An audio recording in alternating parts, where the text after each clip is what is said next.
पड़ेगी तो चाहे मेरी जेब में 1 रुपया तो मैं भी करूंगी। मेरा मेरा धर्म बनता है अपने देश के लिए, ठीक है। एक बयान और आया था किसानों की तरफ से, जो आंदोलन कर रहे हैं गाजीपुर बॉर्डर पर, उनकी तरफ से आया था कि ब्लैक कर रहे हैं दवाइयों को, उन्हें नहीं रोक पा रही है। गैस, ऑक्सीजन गैस है वो ब्लैक हो रही है, उसको नहीं रोक पा रही है। कल को ये हाल रोटी का रहा तो क्या रोक पाएगी? ऐसे बयान देने से क्या उचित है? देखो, जो ये ब्लैक करल लग रहे हैं, इनका जमीर मर गए, इन्हें लिहाज ना आवे, इन्हें शर्म ना आवे। अभी तो इन पर दवाइयों की ब्लैकमेलिंग ना रुक रही तो ये रोटी कहाँ रोकेंगे? वे जो दवाइयों की ब्लैकमेलिंग कर रही, ना तो तुम कर रहे जाके, ना मैं कर रही, ना मेरे मेडिकल स्टोर, ना तुम्हारे, ना योगी जी के, उन पर योजना रुक रही। मोदी जी के भी थोड़ी मेडिकल स्टोर जो रोक देंगे सरकार पर। जब ये ब्लैकमेलिंग ना रुक रही तो वे हमारे अनाज क्या रोक देंगे? आपको पता, मैंने एक वीडियो देखी, वे जो बाहर से ऑक्सीजन आ रही उन पे भी रिलायंस छप गया। अरे रिलायंस क्या था, छाप दिया उन पे? नो बताओ हमें।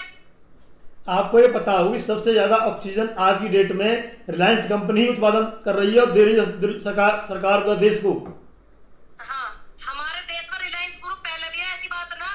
अभी ज्यादा कर रहे हैं ये कुछ अपनी, इन्होंने इतनी बड़ी मांग मनवा के कुछ तो करेंगे ये सरकार को और देश को, कुछ तो दिखाएंगे ही करके। ये जो बिल आए हैं ये तो इन्हीं के लिए आए हैं ना। अब ये कुछ दिखावेंगे नहीं करके कि हाँ भाई अंबानी जी ने मदद करी है कोरोना काल में, है? ऑस्ट्रेलिया का जो क्रिकेटर है उसका भी जमीर जागा हुआ, उन्होंने कहा कि क्या हो रहा देश में, इतने पैसे आईपीएल उसमें खर्च करा, आज हॉस्पिटल की जरूरत है, कहो नहीं कहो है, लेकिन हमारे देश वाले का इतना जमीर मर गया। पूनम पंडित, ये बता दूंगा आपको, भारत के सभी खिलाड़ियों ने अपनी तरफ से जो उचित मदद हो सकती है सभी ने की है, किंतु मीडिया में आया नहीं आया वो अलग बात है। भारत के अधिकतम खिलाड़ियों ने हेल्प की है जिस तरह की जो कर सकता था, तो उनके बारे में आप नहीं कह सकते हैं ऐसा। लेकिन यहां मैं कहूंगा, चलो मैं इस बात के लिए, चलो मुझे नहीं पता, इस बात के लिए मैं क्षमा चाहती हूँ, लेकिन आप हमें इतना बताओ, ये इससे पहले भी कोरोना काल आया, जो कोरोना ये चिल्ला रहे, रट्टे लगा रहे सारे, आया नहीं आया? उस टाइम पे कितनी मदद करी इन्होंने, आप बताएं। नहीं सबका तो नहीं कहता, किंतु इसमें मतलब मुझे बड़ा शुक्रगुजार हूं मैं, मेरे देश के सभी खिलाड़ियों ने, मैं उनका नमन करता हूं, सभी ने सहयोग किया है जिस तरह से कर सकते थे। खिलाड़ियों को उंगली नहीं उठा सकते आप। बाकी यहां मैं कह सकता हूं जिन्हें मुझे ब्रज भाषा में शब्द है, मुझे मेरी बात सुनिए, आप मेरी बात सुनिए पूनम पंडित। सबकी बात नहीं करी नहीं राजवीर भाई जी, मैंने बात करी है रिलायंस ग्रुप की। मुझे पता किन्होंने मेहनत करी है, किन्होंने हेल्प करी है, मदद करी है। मुझे पिछली बार की भी पता, टाटा जो ग्रुप है उन्होंने काफी मदद करी थी पिछली बार भी। सोनू सूद ने बहुत मदद करी, अब भी वो बहुत मदद कर रहे हैं। पूनम पंडित ये लेकिन मैं तो इतनी कहनी चाह रही हूँ, चलो मानो इन्होंने मदद कर दी, देखो देश में अगर मैं भी हूँ, अगर मेरे को भी देश की मदद करनी पड़ेगी तो चाहे मेरी जेब में 1 रुपया तो मैं भी करूंगी। मेरा मेरा धर्म बनता है अपने देश के लिए, ठीक है। ये कर रहे ठीक है, इनका धन्यवाद बार बार। और खुशी की बात है कि इन्हें जो इतनी समझ है, स्पेशल बोल रही हूँ मैं रिलायंस ग्रुप वालों को।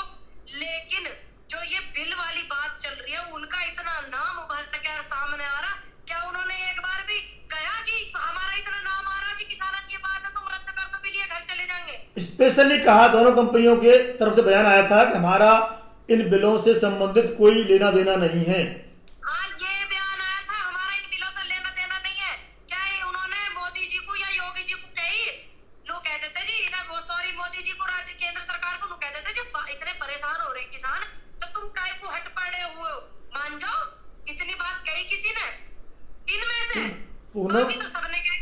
पूनम, सरकार की तरफ से बयान आया हुआ आपने देखा होगा, सरकार ने कहा है कि दोनों व्यवस्थाएं रहेंगी, पुरानी भी और नई भी। आपको जिस व्यवस्था में जाना चाहिए विकल्प रहेगा, बहुत अच्छी बात है। क्या क्या सरकार की तरफ से बयान आया था कि पुरानी व्यवस्था है वह चीज रहेगी, ये नई व्यवस्था है, अगर आपको उस व्यवस्था में जाना है उस पुरानी में जाना है, आपको विकल्प रहेगा। ये तो अच्छी बात है किसानों के लिए। नई व्यवस्था तुम लाई क्यों रहे जब हम मांग नहीं रहे? इनके ये 70-78 सीटों की बारी बंगाल में क्या हाल हो रहा देख लो। ये बहुत चिल्ला रहे वहां कोरोना होगा, बीमारी होगी, यू फैल गो, यही तो चिल्ला रहे भाई, हम तो चिल्ला ही ना रहे। ठीक, उन 70-78 सीटों की बारी कितना हड़कंप मचा दिया। अरे नई व्यवस्था पुरानी, अरे हम तो पुरानी जो हमारे चल रही है वहां रहने दो, और जो एमएसपी पे कानून बना दो, और हम अपने घर को जामे और तुम अपने आराम से बैठो बात। अच्छा पूनम, मेरा लास्ट प्रश्न है ये इस वाले इंटरव्यू का, जो पंचायत इलेक्शन हुए हैं पूरी यूपी में, आप किसानों ने या जो किसान अपने दुख पीड़ा को बयान कर रहे थे, बार बार उन्होंने 26 जनवरी की घटना हो, कोई भी घटना हो, इतना जो कुछ भी किया, आप उस परिणाम से क्या संदेश देना चाहती हैं?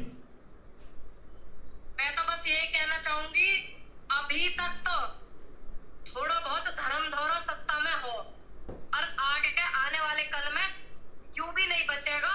आपने देखी थी जब योगी जी गए थे ये क्या बोलते हैं बंगाल में रैली करने, उनका क्या बयान था नहीं था? तो हमें जो है, और कंगना रनौत का देखा आपने, वो अगला प्रश्न रहेगा, उसे आप छोड़िए, आप ये भी। हाँ, तो क्या ट्वीट करा? एक बात बताओ, हमें भैया गुंडे थोड़ी पालने, हमें गुंडे नहीं पालने ना, हमें तो बढ़िया नेता पालने। तो हम तो जो खराब नेता उन्हें छोड़ेंगे और नए नए निकालेंगे अब।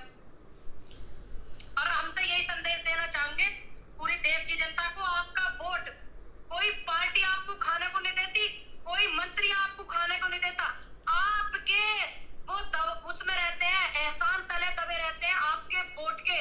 ठीक, तो आप अपने वोट का सही इस्तेमाल करना सीखें। मैं तो बस यही कहना चाहूंगी। बहुत धन्यवाद पूनम, आपने सही कहा कि वोट का उचित कहाँ देना है, कैसे देना है और किस व्यक्ति को देना है, सब कुछ देखने के बाद ही, ये बहुमूल्य है क्योंकि मूल्य नहीं है, वोट देना चाहिए। कि इन्होंने इन 7 सालों में विकास कितना करा है, स्कूल कितने खोले हैं, अस्पताल कितने बनाए हैं, अस्पतालों के दौरे कितने करे, चुनावी रैलियों के दौरे कितने करे हैं, और युवा को नौकरी कितनी दी है, और महिलाओं को सम्मान कितना दिया। सब चीज को नजर में रखते हुए देश की जनता से हाथ जोड़ के अपील है, उत्तर प्रदेश तक आगे आने वाले कल में 5 राज्यों में चुनाव है, पंजाब, हरियाणा, उत्तर प्रदेश, हिमाचल में भी चुनाव हैंगे। हाथ जोड़ के विनम्र निवेदन है कि जैसे आपने हमारी बात को बंगाल चुनाव में समझा, आप इन क्षेत्रों में भी और पूरे देश में जब आप वोटिंग करोगे तो इन बातों को मद्दे नजर रख के आप अपनी वोट करना। और अगर आपने अपने वोट का अब की बार सही इस्तेमाल कर लिया तो हमें आंदोलन करने की आगे जरूरत नहीं पड़ेगी, क्योंकि आने वाली नेता नस्ल जितनी भी है, जितने भी विपक्ष है, सबको ज्ञान आ जाएगा कि जनता के अधिकार न छीनो, सबको आ जाएगा। अगर हमने अब की बार अपने वोटर का सही इस्तेमाल करा तो हमें कोई आंदोलन करने की जरूरत नहीं, अगर नहीं करा तो जिंदगी में भी कोई आंदोलन हम नहीं कर पाएंगे, ना कोई सच के लिए अपनी आवाज उठा पाएगा। ये आप मेरी बात याद रखना। पूनम, आपने कहा है तो मैं बता दूंगा आपको, ऐसा नहीं है, सरकार ने कई एम्स बनाए हैं, कई मेडिकल कॉलेज बनाए हैं, हमारे फिरोजाबाद से लेकर के और वहाँ तक का, ऐसा नहीं है। और रही बात इसकी, किसानों के हित में बहुत कुछ काम किया गया है और करेगी, ऐसा नहीं कह सकते आप। वो अलग बात है कि आपका जो मांग है वो नहीं हो पा रही है, तो क्या कारण है वो सरकार बता पाएगी, तो सरकार से ये नहीं कह सकते आप कि सरकार ने कुछ नहीं किया। एम्स बनवाए, बहुत सारे मेडिकल कॉलेज बनवाए। राजवीर भाई, मेरी बात सुनिए, मासू बेच के सरकारी संपत्ति किराए पे धर धर के, लीज पे धर धर के इन्होंने बनवा दिए ये 2-4 चीज, तो तुम ही नहीं गान लग रहे हो, जो बेच दी ना तुम उन्हें गान लग रहे। और दूसरी बात मैं तुमने बता दूं, क्या मैं कितने हॉस्पिटल बनवाए देश में इन्होंने, बताओ कितनी शिक्षा सुधरवाई है, गांव या कैमरा सिस्टम उठा के गांव को चलियो मेरे एक दिन समय निकाल के, और तुम्हें गांव के प्राइमरी स्कूलों के हालात दिखा दूंगी मैं, अपने गांव के, तुम दूसरे की छोड़ दो, अपने गांव की दिखाऊंगी। और वहां के टीचरों से तुम सवाल करियो, पता चल जाएगी शिक्षा देश की कितनी सुधरी। और विभाग में, स्वास्थ्य में तुम्हें बेस तो ज्यादा जानो, स्वास्थ्य विभाग में कितना बढ़िया सुधरा, क्या सिस्टम रहा स्वास्थ्य विभाग में, आप दे तो दे जान रहे हो।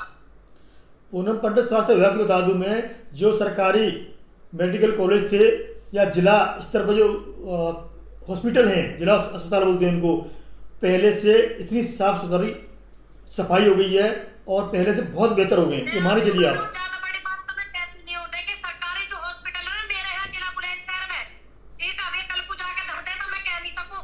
आज मेरे जो जिला बुलंदशहर में सरकारी अस्पताल में आप जाके देखो, एक वेंटिलेटर भी ना, जाके देखो कहाँ हो आप। चलिए पूनम पंडित, खैर आप किसानों का पक्ष रखा आपने, पंचायत इलेक्शन के बारे में जो परिणाम है उनको अपना पक्ष रखा, बहुत बहुत धन्यवाद।